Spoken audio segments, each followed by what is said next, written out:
तो 12th class जिन बच्चों का हो गया है या जो बच्चे करने वाले हैं, पास आउट होने वाले हैं और 2025 में सोच रहे हैं डीएनएस या फिर नॉटिकल साइंस का कोई कोर्स या फिर बीटेक मरीन इंजीनियरिंग जैसे कोर्सेज ज्वाइन करने के लिए, तो IMUCT तो डेफिनेटली आप लोग को देना ही पड़ेगा, ये तो आपको पता ही है।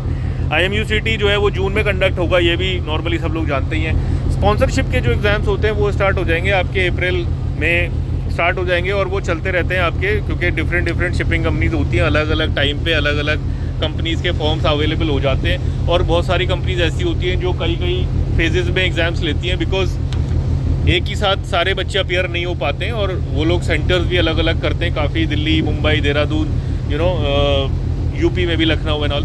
सो अलग अलग फेजेस में एग्ज़ाम्स होते हैं, एक ही कंपनी कई बार लेती है एग्ज़ाम्स, और आप लोग अगर पहली एप्लीकेशन डेट मिस कर जाते हो तो आप दूसरी टाइम एप्लीकेशन फाइल कर सकते हो और उसमें एग्ज़ाम्स दे सकते हो दूसरी बार में जा कर के। अभी यहाँ पे ये चीज़ें हैं कि आप लोग टाइम पे अगर एप्लीकेशंस फिल नहीं कर पाओगे तो आपका एग्ज़ाम मिस हो जाएगा डेफिनेटली, ये बात तो मतलब क्लियर है ना, इसमें तो कुछ डाउट की बात नहीं है। तो एप्लीकेशंस ट्रैक करना बहुत ज़रूरी है, एप्लीकेशंस को टाइमली सबमिट करना बहुत ज़रूरी है, IMUCT की भी और स्पॉन्सरशिप की भी। अभी स्पॉन्सरशिप की बहुत सारी ऐसी एप्लीकेशंस होती हैं जो बहुत ज़्यादा एडवर्टीजमेंट्स उनका नहीं होता है, और कंपनीज ऐसी होती हैं जो बहुत ज़्यादा एडवर्टीजमेंट्स नहीं करती हैं, तो इसलिए बहुत सारे बच्चों को पता नहीं चलता है उसका। ऑफ कोर्स कुछ कंपनीज ऐसी हैं जो बहुत ज़्यादा एडवर्टीजमेंट्स करती हैं, एंग्लो ईस्टर्न हो गया या IMI में कुछ आती हैं, तो ये तो इनके कॉलेजेस हैं अपने, तो इनको अपनी सीट्स फुल करनी है, तो they are operating on another level. तो अभी जिसका कॉलेज है उसको अपनी सीट फिल करनी है, तो इस वजह से वो तो भाई करेगा ही एडवर्टीजमेंट, और इसीलिए उनकी फीसेस भी ज़्यादा होती हैं, because they invest a lot in facilities और एडवर्टीजमेंट्स एंड पब्लिसिटी। मगर बहुत सारी ऐसी भी कंपनीज होती हैं जिनका पता ही नहीं चलता है कब फॉर्म आए कब चले गए, तो उनको ट्रैक करना बहुत ज़रूरी है, और वो बहुत बड़ी कंपनीज भी होती हैं।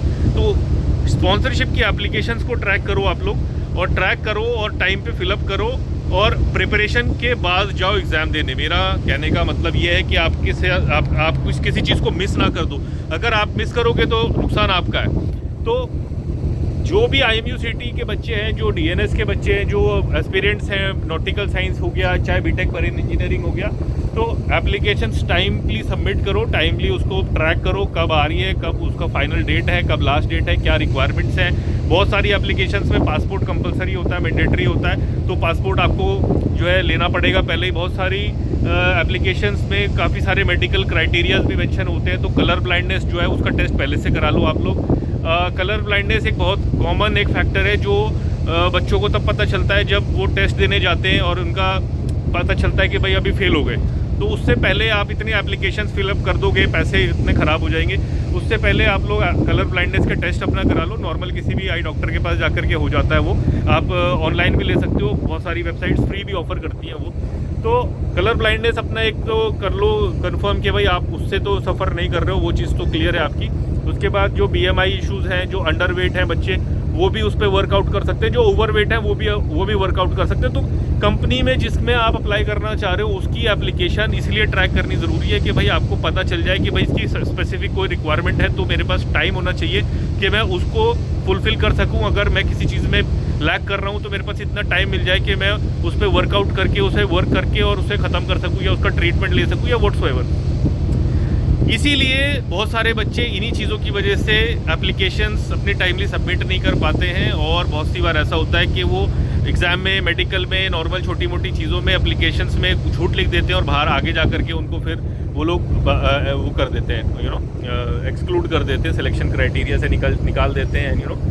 तो यहाँ पे ये चीज़ें बहुत ज़रूरी हैं। आप लोग ये समझ लो कि जितनी भी एप्लीकेशंस आप लोग फाइल करने वाले हो, ध्यान से पढ़ो उसमें क्या क्या रिक्वायरमेंट्स हैं, उनका स्पेसिफिक कुछ ऐसी चीज़ है जो उनको चाहिए, जो वो लोग देख रहे हैं, तो उस पर वर्कआउट करो और अच्छे से फिलअप करो अपनी सारी एप्लीकेशंस ऑन टाइम। प्रिपरेशन अच्छे से करो, फिजिक्स, केमिस्ट्री, मैथ्स ये तो आप पढ़ ही रहे हो, इंग्लिश ये तो आप पढ़ ही रहे हो, उसके साथ एप्टीट्यूड, रीजनिंग ये भी पढ़ो, और आपका एस्से राइटिंग एक बहुत इंपॉर्टेंट एस्पेक्ट हो गया आजकल, जो बहुत सारी कंपनीज जो है वो करवा रही हैं। इंटरव्यू की प्रिपरेशन बहुत ज़रूरी है। इंटरव्यू में काफ़ी सारी चीज़ें हैं जो समझने के लिए टाइम लगता है, और बिकॉज फ्रेशर हो आप लोग, तो आप लोग को इतना आइडिया नहीं होता कि भाई जहाज़ पे क्या हो रहा है, मैरीटाइम इंडस्ट्री किस तरीके से चल रही है और क्या क्या हो, तो थोड़ा सा टाइम लगता है डेफिनेटली।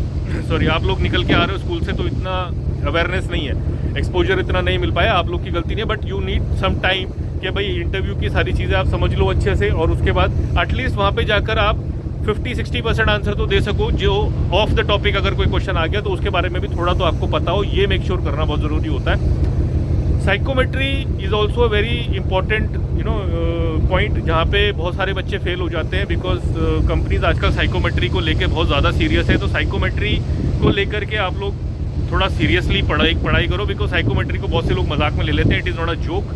आजकल हर कंपनी साइकोमेट्री टेस्ट करा रही है सिलेक्शन से पहले, और नॉट ओनली सिलेक्शन से पहले, प्रमोशन से पहले भी हर बार होता है। और अगर कोई इंसिडेंट हो जाता है शिप के ऊपर तो रीजॉइनिंग से पहले भी साइकोमेट्री टेस्ट कराते हैं। तो you can understand, you can imagine the importance of psychometry test. तो साइकोमेट्री टेस्ट की भी प्रिपरेशन अच्छे से करो।